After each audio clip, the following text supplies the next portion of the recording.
నేలలో సేంద్రియ కర్బన శాతాన్ని పెంచడానికి బయోచార్ కీలకమైనదని చెప్తున్నారు.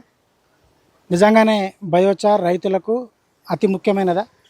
సాధారణ బొగ్గుకు బయోచార్కు తేడా ఏమిటి? బయోచార్ వాడడం వల్ల నేలలో వచ్చే మార్పులు, సాయిల్ స్ట్రక్చర్లో వచ్చే మార్పులు, పంట దిగుబడిలో వచ్చే మార్పులు ఏమైనా ఉంటాయా?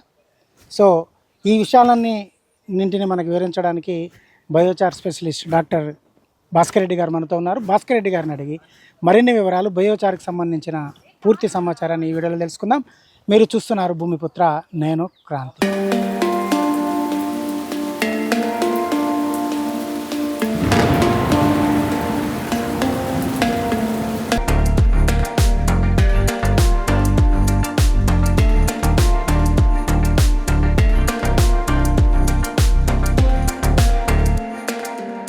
ఇది కట్టె బొగ్గు మనకు తెలియదు ఏం కాదు, ఏది గాలో పెట్టినా కానీ ఇంత బొగ్గు బూడిదే అవుతుంది. జనరల్గా అట్లా ఒక పద్ధతితోటి గాలబెట్టకపోతే బూడిద ఎక్కువ అవుతుంది, పొగ వస్తుంది. ఈ రెండు మనకు మంచిది కాదంటాం. పొగ రావడం అంటే అది వేస్ట్ కావడం. సో బూడిద విలువ బూడిదకు ఉన్నది, బొగ్గు విలువ బొగ్గుకు ఉన్నది. వ్యవసాయంలో రెండు విలువలు కూడా తరతరాల నుంచి ఉన్నాయి. అయితే ఇది పద్ధతిలో భాగం అయిపోయింది, కానీ ట్రెడిషనల్ పద్ధతిలో దాన్ని ఒక సైన్స్ రూపంలో ఇప్పుడు అగ్రికల్చర్ యూనివర్సిటీ బుక్లో ఒక చాప్టర్ బొగ్గు మీద ఉన్నదా? లేదు. కొంచెం చిన్నప్పటి నుంచి మనం ఎంతో చదివినాం. ఏనన్నా ఒక దగ్గర బొగ్గు మీద కొంచెం రాసిర్రా?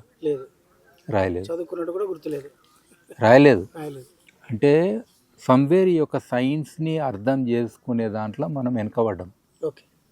అయితే ఈ మధ్యన ఏమైందంటే ఈ యొక్క గ్లోబల్ వార్మింగ్, క్లైమేట్ చేంజ్ విషయంలో మనం ఏం చేస్తే ఫస్ట్ ఈ క్లైమేట్ చేంజ్ అంటే గ్లోబల్ వార్మింగ్ తగ్గించాలంటే మనము గాల్లో ఉన్న కార్బన్ అంటే CO2 ఎమిషన్స్ని తగ్గించాలి.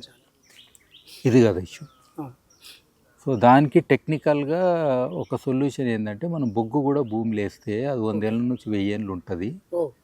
దాంతో మనము క్లైమేట్ చేంజ్ కూడా విరుగుడు చేసిన వాళ్ళం అవుతామని చెప్పి ఒకటి అనుకోరు. అంతే, కార్బన్ ఎక్కువైంది, ఆ కార్బన్ని పట్టి నిక్షిప్తం చేయడం లాంగ్ టర్మ్ అది అయ్యింది.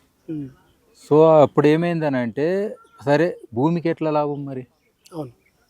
భూమిలో వెనకటి నుంచి కూడా వేసిర్రు, లాభం అయితేనే వేస్తారు. ఇప్పుడు పంట వ్యర్థాలు కూడా రైతు కాలబెడుతుండంటే ఏ రైతుని అడిగినా కాలబెట్టిన దగ్గర పంట బాగా వచ్చింది సార్ అంటాడు. కానీ వద్దని చెప్తున్నారు కదా నేల స్వభావం. ఈ ఫస్ట్ పాయింట్ గుర్తుపడదాం.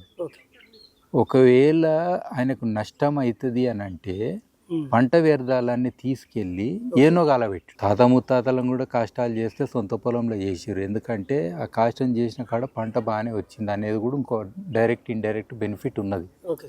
అది ఎవరు ఓడగొట్టుకోలే, ఆ విలువని ఓడగొట్టలే. సో అది సైన్స్గా ఈ మధ్యన దాని యొక్క రీసెర్చ్ ఇదంతా 2000 సంవత్సరం నుంచి మొదలైన ఒక ఇది. 2005 సంవత్సరంలో నేను స్టార్ట్ చేసినప్పుడు కూడా మేము టెర్రాప్రెటా అని, మామూలుగా చార్కోల్ అని ఇదే పదాలు వాడటం. బయోచార్ అనేది 2007 నుంచి వచ్చింది ఈ పదం. అంటే ఇది కొత్త సైన్స్ ఒక రకంగా. బట్ ఇప్పటికీ ఒక 50,000 పేపర్లు రాయడం అయ్యింది. ప్రపంచం మొత్తంలో అన్ని దేశాలు కూడా దీన్ని స్టడీ చేసి రీసెర్చ్ చేసి దీని ఉపయోగాలు మట్టికే కాదు, భూమికే కాదు, పంట దిగుబడే కాదు, పర్యావరణము, క్లైమేట్ చేంజ్, తర్వాత మన హౌస్ హోల్డ్ యుటిలిటీ ఐటమ్స్లో సబ్బులు, షాంపూలు, మీరు ఏమన్నానండి, ఈవెన్ హెల్త్, హైజీన్ అన్నిట్లా కూడా ఇది బొగ్గు వాడవచ్చు అని ఒక రకమైన ఒక మూమెంట్ స్టార్ట్ అయింది. సో అందులో భాగంగానే మరి ఈరోజు మన రైతుల పరిస్థితి కూడా బాగాలేదు. వెనకటికి తాతలు ముత్తాతలు ఏదో బొగ్గు వాడి అంటారు, అప్పుడు అంత ఆలోచన లేదు. మరి ఇప్పుడు ప్రజెంట్ సిచ్యువేషన్లో యాజ్ ఎ సైన్స్గా నేను కూడా యాజ్ ఎ సైంటిస్ట్గానే ప్రమోట్ చేస్తున్నా. చాలా మందికి ఏంటంటే ఇంత మంట కనబడంగానే ఎవరైనా గాల పెడుతుంటారు, ఆయన జైలు వేయాలి, ఆయనకు ఫైన్ వేయాలి. రైతులను జైలు వేస్తే నీకోటి తిండి పెడతాడు. ఇల్లాజికల్. నువ్వు మరి రోడ్ల మీద పొల్యూషన్ చేసుకుంటే తిరిగితే నిన్ను ఎవరు జైలు వేయొద్దా? నీకు అవసరం లేకుండా 4 కార్లు కొంటే నిన్ను జైలు వేయొద్దా? నువ్వు ఇండస్ట్రీస్ పెట్టి పొల్యూట్ చేస్తే నిన్ను జైలు వేయొద్దా? తిండి పెట్టే రైతునే నువ్వు జైలు వేస్తా అంటే అవునైతే నువ్వు ఏ వ్యవసాయం చేసినా ఇవో 4 పశువులు పెట్టుకున్నా మీథేన్ అనేది వస్తుంది, లేకపోతే కార్బన్ డైఆక్సైడ్ వస్తుంది. అగ్రికల్చర్ ఎమిషన్స్ ఉంటాయి, కానీ అది ఫండమెంటల్ రైట్ కదా. అవును. అందుకే రైతులకు మనం సిస్టమేటిక్ నేర్పుదాం అంటున్నా. ఓకే. నేర్పి వాళ్ళకు పద్ధతితోటి చేపిస్తే వాళ్ళకు కూడా ఏం చెట్లు ఉత్తానే పెరిగాయి. అవును. ఉన్న ప్రతి గడ్డి పూస కూడా దాన్ని ఒక రకంగా వాడాలి, మంచిగా వాడాలి. దాన్ని ఎరువన్న చేయాలి, లేదా బయోచార్ అన్న చేయాలి, లేదా పశువులకు ఇంత మేత లేకనన్న వేయాలి, ఏదో చేయాలి కదా, అవును. ఉపయోగంలోకి తేవాలి. సరే. సో అది మనము ఇప్పుడు ప్రజలకు చెప్తున్నాము. సో అందులో భాగంగానే ఈ బయోచార్ మూమెంట్లో ఓకే. నేను బయోచార్ ఎడ్యుకేషన్, ఈ సాయిల్ రిలేటెడ్ ఓకే సార్. దాని మీద రీసెర్చ్ చేసుకుంటూనే చెప్తున్నా. ప్రతి ఒక్కరు కూడా మంచి అయితే నలుగురు చెప్పు, అవును. లేకపోతే 10 మందికి ప్రచారం చేయంటున్నా, ఏది వీళ్ళు తప్పు చెప్పిరని. Okay. I will be very happy. Okay. నువ్వు డిస్ప్రూవ్ చేయి కావాలంటే సైన్స్ని, అవును. కానీ క్రిటిసైజ్ చేయకు. క్రిటిసైజ్ చేయాలంటే నువ్వు ఎక్స్పెరిమెంట్ చేసి ఉండాలి. చేసి ఉండాలి. నువ్వు ఎక్స్పెరిమెంట్ ఆడ ప్రామాణికం చూపెట్టి నువ్వు మాట్లాడు. ఇది చేస్తలేరు.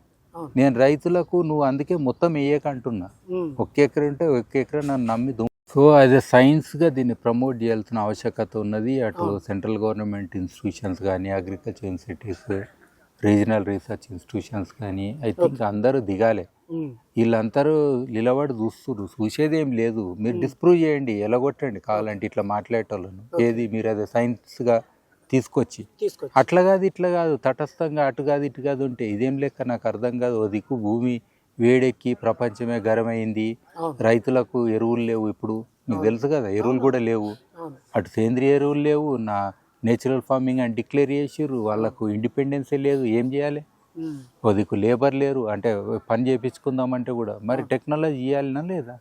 ఐ థింక్ సమ్వేర్ మనం అందరం ఇప్పుడు ఈ బయోచార్ మూమెంట్ ఇది ఒక బ్లాక్ రెవల్యూషన్ అనుకోండి. సో ఇందులో ప్రతి ఆకు కానీ ఏదన్నా కానీ ఇట్లా గడ్డి ఆకు ఏదన్నా కానీ దీనికి కూడా విలువిద్దాం. దీన్ని కంపోస్ట్ అన్న చేయండి, బయోచార్ అన్న చేయండి, లేదా దీని ఒక యూటిలిటీ ఐటమ్ కింద చేయండి. ఇప్పుడు పెల్లెటైజేషన్, బ్రికెటింగ్ అది కూడా ఉన్నది. సో అదన్నా చేయండి. ఇంధనం కూడా అవసరమే. పెట్రోల్ గిట్రోల్ ఖతమైంది, రేపు పొద్దున ఇంధనం కావాలంటే ఎడికించి వస్తుంది. సో ఐ థింక్ రైతుకు మనకు ఆ లెవెల్లో ఫైనల్గా ఫుడ్ అనేది ఎనర్జీ. మన కడుపులో పడితే క్యాలరీస్, కాల పెడితే క్యాలరీస్. ఈడనేమో బయోకెమికల్ రియాక్షన్ తోటి మనకి శక్తిని ఇస్తుంది, అంతే కదా. ఇంకో దగ్గర మంట రూపంలో అది శక్తిని ఇస్తుంది.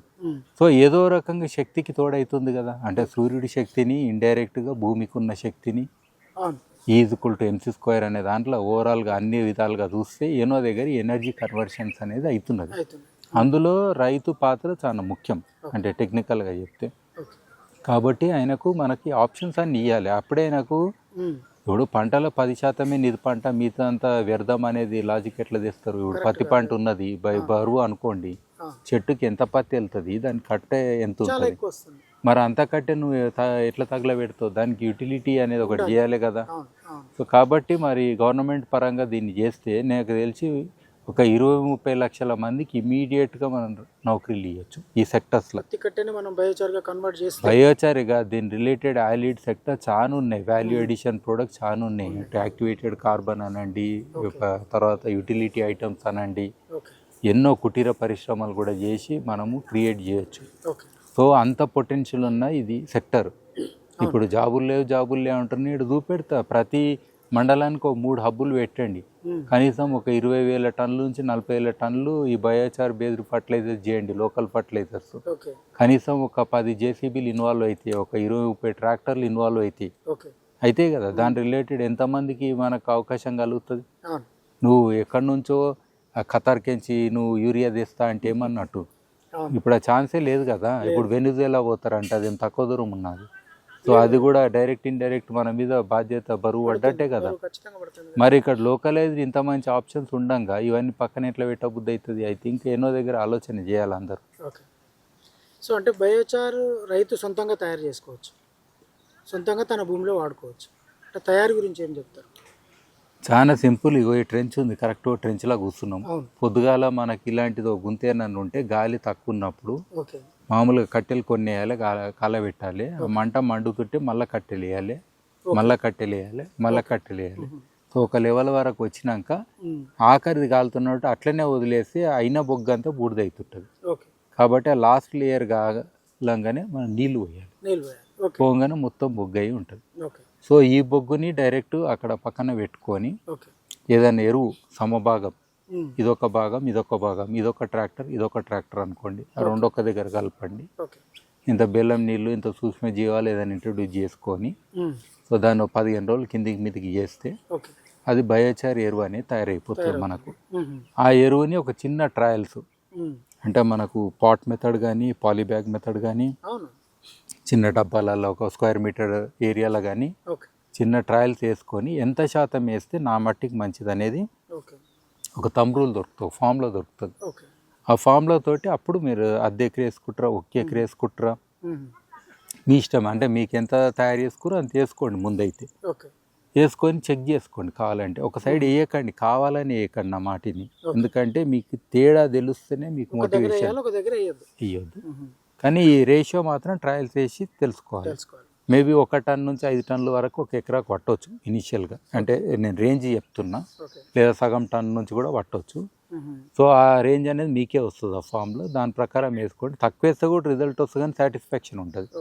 ఎక్కువ మాత్రం వేయొద్దు, ఎక్కువ వేస్తే అంతగానే మేము రాదు, మళ్ళీ ఈల్డ్ కొంచెం తగ్గినట్టే ఉంటుంది, కొంచెం పెరుగుతుంది కానీ తగ్గదు, అది నెగిటివిటీ కింద వస్తుంది. అందుకని ఎక్కువ వేయడం కూడా చాలా తప్పు అవుతుంది దీనిలో. ఇది యూరియా కాదు ఎగిరిపోనికే, కాబట్టి 100 ఏళ్ళు 1000 ఏళ్ళు ఉండేది. కాబట్టి నెక్స్ట్ ఇయర్ మళ్ళీ ట్రయల్ వేయండి. ఓ 10 ఏళ్ళు అట్లా మీరు వేసుకున్నాక కొంచెము తర్వాత సాచురేషన్ అయిపోతుంది, మీ భూమి నల్లగా కనబడుతుంది.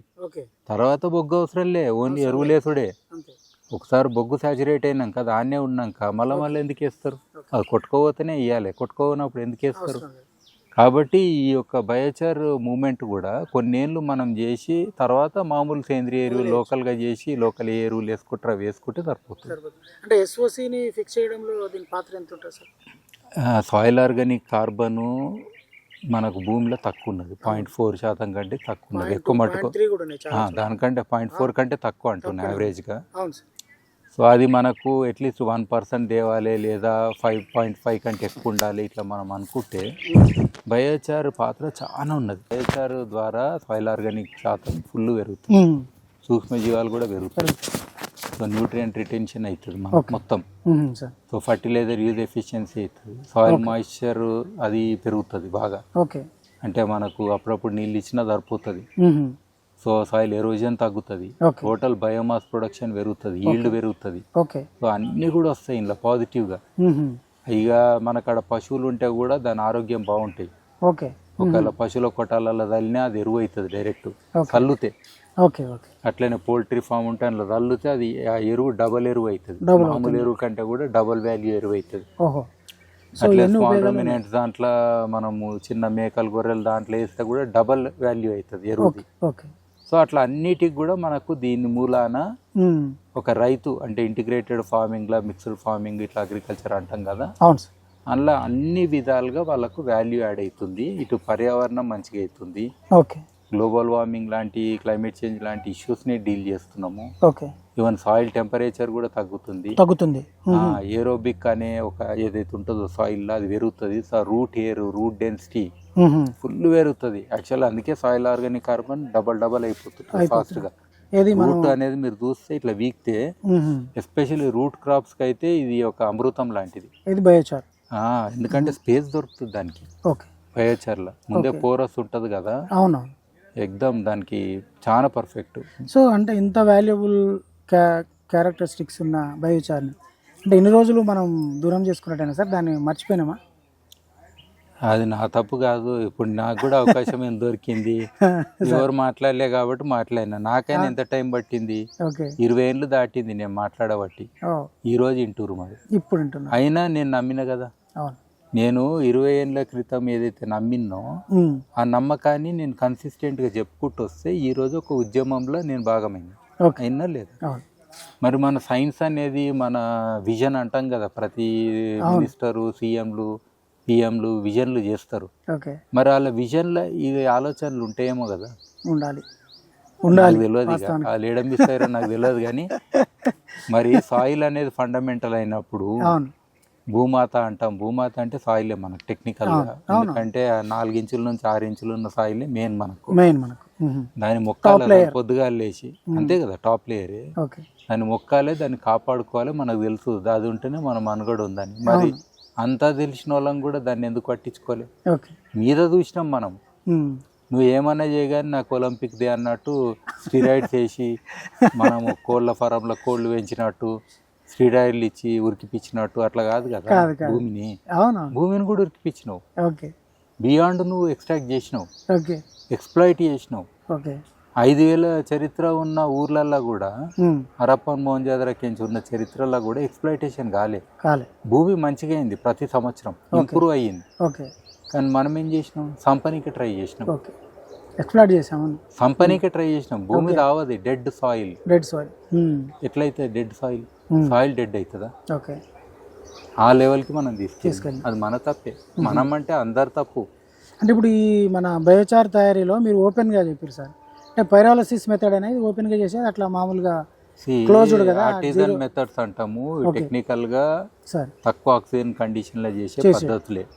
నో ఆక్సిజన్ అంటే రిటార్ట్ పద్ధతులు ఉంటాయి.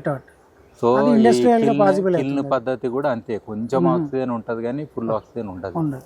సో ఇవన్నీ పద్ధతులు కూడా ఇక్కడ ఫ్లేమ్ కట్టన్ అని ఉంటుంది. ఆ ఫ్లేమ్ కట్టనే ప్రివెంట్ చేస్తుంది ఆక్సిజన్ రాకుండా. సో ఈ పద్ధతులు అన్నిట్లో కూడా బొగ్గు అవుతుందంటే మీకు ఆ పద్ధతిలోనే అవుతుంది లాజికల్గా.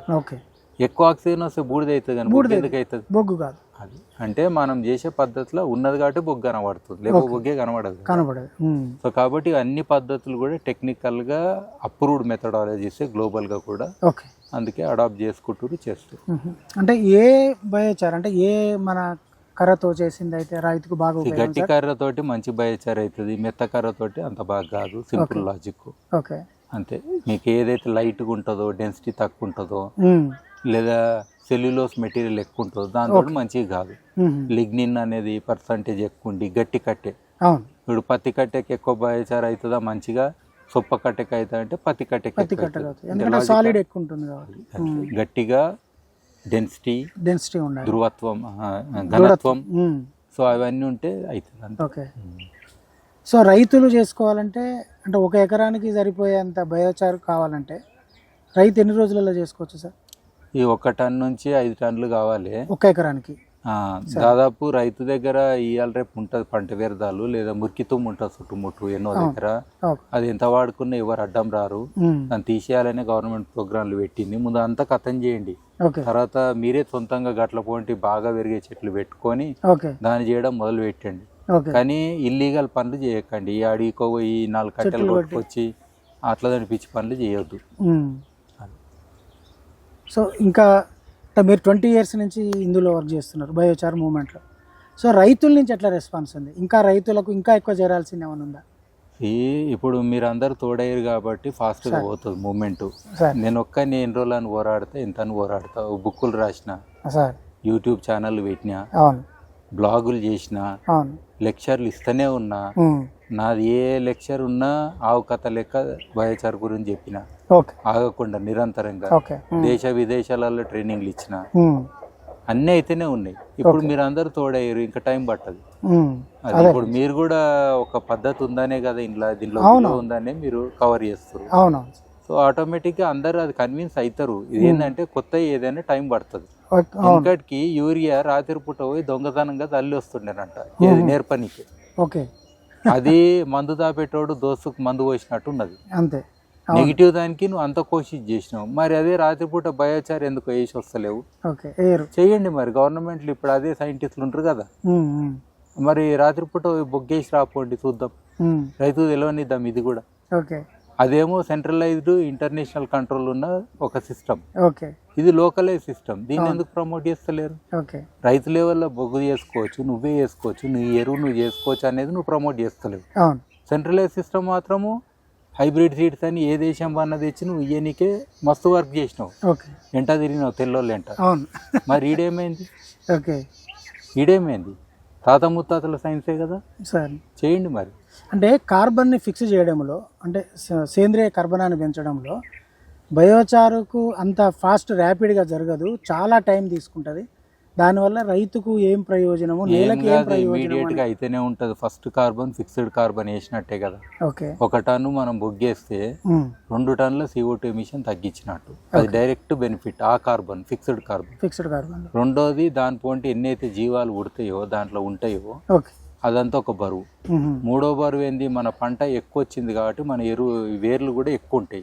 ఎవరైనా పంటకు వస్తారు కానీ ఏర్లు లోపల ఉంటాయి. సో ఆ కార్బన్ కూడా డబల్ త్రిబల్ అయినట్టే కదా. పంట బాగా వస్తే వేర్లు కూడా ఎక్కువైనట్టే కదా, రూట్ ఎయిర్ ఇవన్నీ కూడా చాలా వస్తాయి. సో ఆటోమేటిక్ ఆ కార్బన్ కూడా పెరిగినట్టే కదా.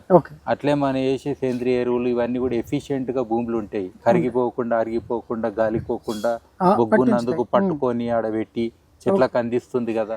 అట్లా కూడా ఆ కార్బన్ పెరిగినట్టే కదా. మా సేంద్రియ కార్బన్ ఎందుకు పెరగదు, ఆర్గానిక్ కార్బన్ పెరిగినట్టే కదా. సో అంటే దీర్ఘకాలం తీసుకుంటది టైము, అది ఏం లేదు. అలోవరా తల తిక్కోళ్ళు అంతేనా. ముందు రీసెర్చ్ చేయమనాలను, గింతింత చేసి రీసెర్చ్లు కాదు, క్వాంటిటీస్ వేసి ఎట్ ఏ టైం చేయండి. ఒక ట్రయల్ చేయడానికే 4 లక్షలు 5 లక్షలు అని మాట్లాడతారు యూనివర్సిటీస్ వాళ్ళు. అదంతా ఎందుకంటారు, కొత్త సైన్స్ వచ్చినట్టు డిస్ప్రూవ్ చేయనికనన్నా మీరు చేయండి, చేయాలి. ఈ తప్పు అన్నికనన్నా చేయండి. లేకపోతే చెడు అనేది ఎందుకు పోవాలి ప్రపంచంలో, కాదు. సరే మంచి అంటే మరి మీరే ఉద్యమంలో ఉండండి, చేయండి. ఇది నేను అనేది. ఎందుకు డిలే చేస్తారు, ఎవరి కోసం డిలే చేస్తారు? మొత్తం రైతులు మునిగి రైతులే కానకపోతే నీ జాబ్ ఏడు ఉంటుంది, నీ యూనివర్సిటీ ఏడు ఉంటుంది. ఈవెన్ గవర్నమెంట్ ఆఫీసర్స్ కూడా చెప్తున్నా అగ్రికల్చర్ రిలేటెడ్ వాళ్ళకు, మీ జాబ్లు ఎందుకు ఉంటాయి ఇంకా రైతులే పోయినాక మీరు రాసియండి, ప్రిస్క్రిప్షన్ రాసి ఇచ్చినట్టు, డాక్టర్లు రాసి ఇచ్చినట్టు ఎందుకు రాసియారు? ప్రతిదీ రాసియండి, అప్పుడు నేను ఒప్పుకుంటా మీ బాధ్యత ఉన్నట్టు. మెడికల్ షాప్ పోయి మందులు కొన్నట్టేమో రైతులు కొనుక్కోవాలి, తీసుకోవాలి. బాధ్యత నాది కానీ నువ్వు చేతులు ఎత్తావు, ఇదేం లెక్క? ఆ బాధ్యత లేదా సిస్టమ్ కి? ఎన్నేళ్ళు వాళ్ళని వదిలేస్తారు ఇంకా? మరి జాబ్లు ఎందుకు కూర్చున్నారు సీట్ మీద? ప్రతి మండల్ లెవెల్లో ఆఫీసర్లు ఉంటారు, ఎక్స్టెన్షన్ ఆఫీసర్లు ఉంటారు. మీరు రాసేయండి, చెట్టు కింద కూర్చొని రాసేయండి. రాయట్లేరు కదా, ఎందుకు రాస్తలేరు? ఎందుకు రాయొద్దు, ఎందుకు రాసిస్తలేరు? ఎందుకు ఆ రూల్ లేదు? లేకపోతే అన్ని అమ్మేటలో బ్యాన్ చేయండి ముందు, అంతే. ఆడ బాగా ఓపెన్ పెట్టిరు, బాగానే. ఎందుకు బార్లు? నన్ను ఏమన్నా అనుకొని తిడితే తిట్టుకుంటారేమో కానీ ఏనో దగ్గర మాట్లాడాలి. లేకపోతే చూడు, రైతులే మాయమైనాక నువ్వేం తింటావు? చేస్తారు, ఆకులతో కూడా బిస్కెట్లు చేసి పెడతారు, బాగానే ఉందని తింటారు. ఇవాళ రేపు మంచి కలర్ తోటి పోతుండు, లేదా బ్రాండ్ తోటి పోతుండు. ఏ గడ్డి తింటుండో కూడా తెలుస్తలేదు. నూనెనేనా, పాలేనా తెలుసుకోలేకపోతే. గ్రీన్ రెవల్యూషన్ లో గ్రీన్ ఏడు ఉంది? గ్రీనే లేదు. గ్రీన్ ఉంటే, గ్రీన్ అంటే సస్టైనబుల్, సుస్థిరత లేని వ్యవసాయం చేసి గ్రీన్ రెవల్యూషన్ అని ఎట్లా అన్నాం? కానీ 60-70 ఇయర్స్ నుంచి అదే వచ్చింది కదా సార్, 60s నుంచి అదే వస్తుంది కదా. తప్పు చేసినాం, one of the biggest blunder చేసినాం. ఏ వ్యక్తి కూడా, ఏ పెద్ద మనిషి కూడా మేము తప్పు చేసినాం గ్రీన్ రెవల్యూషన్ అని అన్న వ్యక్తి లేడు. యుద్ధాలలో కూడా తప్పు చేసిన వాళ్ళు ఈ రోజు వరకు కూడా మేము తప్పు చేసినామని చెప్పుకుంటారు. కొన్ని దేశాలలో, అటు జపాన్ వాళ్ళు, సౌత్ కొరియాలకు. స్వామినాథన్ గారు అన్నారు కదా, కొంత అంటే కెమికల్ యూసేజ్లో ఎక్కువ యూజ్ అయిపోయింది ఈ రెవల్యూషన్ వల్ల అనడం కాదు, వారు ఒక్కరు అనడం కాదు, అందరూ అనాలి. ఎంతమంది లేరు, ఎంతమంది అగ్రికల్చర్ మినిస్టర్లు లేకపోయే, ఎంతమంది సైంటిస్ట్ లేకపోయే, ఎంతమంది ఈ ఆఫీసర్ లేకపోయే, ఎంతమంది యూనివర్సిటీ ప్రొఫెసర్ లేరు, ఎంతమంది అంటారు? మీరు చెప్పండి. ఈ పరిస్థితికి మేము ఈరోజు మిమ్మల్ని తీసుకొచ్చి క్రాస్ రోడ్స్ అంటారు, చౌరస్తాలో మేము నిలబెట్టినాము. నీకు నా యూరియా ఇయ్యము, నా నేచురల్ ఫార్మింగ్ తెలియదు నీకు, సడన్ గా నిన్ను దుంకుమంటున్నావు మళ్ళీ నేచురల్ ఫార్మింగ్. ఈ చౌరస్తాలు ఎందుకు నిలబెట్టిరు? ఇదే నేచురల్ ఫార్మింగ్ అని గ్రీన్ రెవల్యూషన్ ఎందుకు అనలే?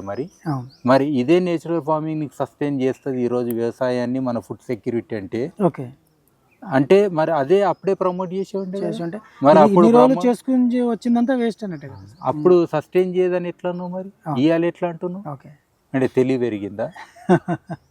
మళ్ళీ అది ఇల్లాజికల్, అది నాకు తెలియదు. అది ఎందుకు అంటుర్రో తెలియదు.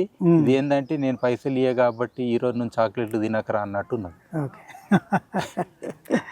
సార్, ఇప్పుడు బయోచార్ వాడుకునే లేదా బయోచార్ తయారు చేసుకునే రైతులకు కార్బన్ క్రెడిట్స్ వస్తాయా సార్ ఏమన్నా? వీళ్ళు ఇండివిజువల్ కష్టము, కానీ కొంతమంది అగ్రిగేషన్ అంటారు. కొన్ని ఇంత సంస్థలు 30,000 రైతులు ఇంతమంది కలిపి వాళ్ళు ఒక సెంట్రలైజ్డ్ గా చేసుకొని, అటు యూరోప్ వాళ్ళు కదా మనకి ఇచ్చేది కార్బన్ క్రెడిట్స్. సో అక్కడి నుంచి మనం తెచ్చుకోవాలి కాబట్టి ఆ ప్రాసెస్ ఉంటుంది. సో ఆ ప్రాసెస్ ఉంటుంది కాబట్టి ఇండివిజువల్ రైతుకు సాధ్యం కాదు. కుదరదు లేదు, ఎందుకంటే మానిటరింగ్ మెకానిజమ్స్ ఉంటాయి, ప్రతిదీ చేస్తారు, అది మంచిది. ఓకే. ఇవాళ రేపు నువ్వు యూరోప్ అమ్మాలంటే వాళ్ళకి రూల్స్ ఉన్నాయి, అవును, ఒక పద్ధతితో చేస్తేనే ఎక్స్పోర్ట్ చేయనీకి అవుతుంది. అవునవును, అవును. సో అవి ఉన్నందుకు ఇంకా మంచిదైంది. బ్లాక్ చైన్ టెక్నాలజీస్ ఇవన్నీ కూడా ఉన్నాయి, సాఫ్ట్వేర్ రిలేటెడ్ ఉన్నాయి. సార్ కార్బన్ క్రెడిట్స్ కూడా మన దేశంవి కావు, విదేశాల నుంచి వాలంటీర్కి ఇస్తున్నాయి. ఓకే. వాళ్ళు డిమాండ్ చేస్తారు ఆ సిస్టమ్స్ని. ఓకే. సో కాబట్టి రైతుల వల్ల కష్టం. సో ఒక ఆర్గనైజేషన్గా ఏర్పడితే మాత్రం సాధ్యమవుతుంది.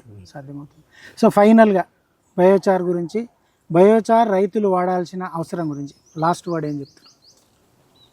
డూ ఆర్ డై, చేస్తే చేయి, లేకపోతే రైతు కనబడాడు, నా భూమి ఉండదు. అంటే ముందున్న సస్టైనబిలిటీ ఉండదు భూమిలో, ఓకే, సస్టైనెన్స్ ఉండదు, సరే, సత్వ ఉండదు, ఇంకేం వేసినా వాళ్ళకు ఏం దిగుబడి రాదు. ఓకే.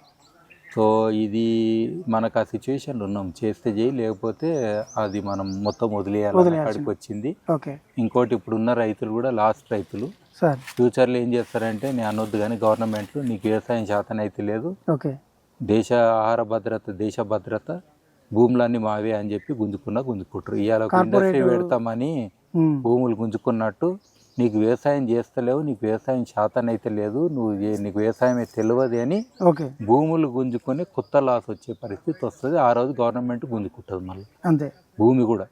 సో సెజుల కోసం తీసుకున్నట్టు ఒక విధంగా ఆడికే వస్తుంది, ఎందుకంటే నిన్ను అడ్రస్ లేకుండా చేసిర్రు. నీ ఇత్తనం నీది కాదు, నీ మట్టి నీది కాదు, నీ ఇన్పుట్స్ నీవి కాదు, మొత్తం డిపెండెన్సీ చేసిర్రు. ఆ బంధు ఈ బంధు రైతు బంధు అని చెప్పి నిన్ను లింకులు పెట్టిర్రు, లూప్లో పెట్టిర్రు, కథం ఫైనల్ గా నువ్వు ఉనికే కథం చేస్తారు. సో అశక్తునే చేసి కూర్చోబెట్టారు, అయిపోయింది. ఐ థింక్ ఆ స్టేజ్ రావద్దని అంటారు. Okay sir, thank you sir.